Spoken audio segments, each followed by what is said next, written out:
مدنی جامعہ مسجد و مدرسہ ترتیل القرآن جھنگی ایبٹ آباد میں بین المذاہب ہم آہنگی کی ایک خوبصورت مثال۔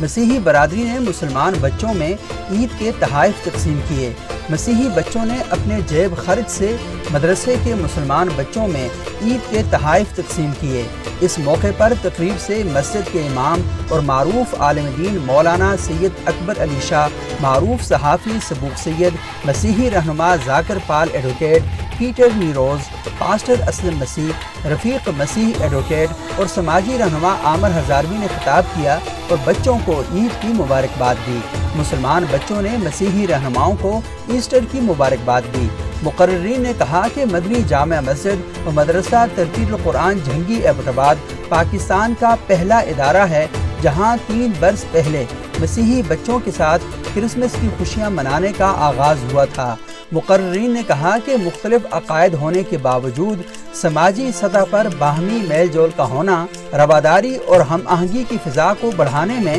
اہم اور نمایاں کردار ادا کرتا ہے۔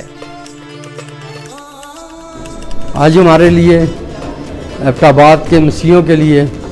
بلکہ پورے پاکستان کے مسیحیوں کے لیے بڑی عزت اور خوشی کی بات ہے کہ ہمیں مدنی جامعہ مسجد ایبٹ آباد میں آنے کا موقع دیا گیا، اور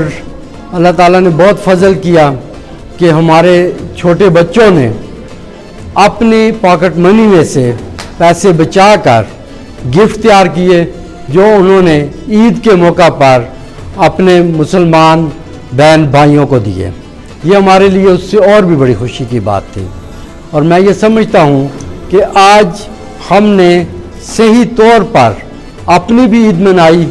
اور اپنے مسلمان بھائیوں کی بھی عید منائی، کیونکہ کلام مقدس کے مطابق ہم پر فرض ہے کہ خوشی کے وقت جن لوگوں کی خوشی ہو اس میں شریک ہوں۔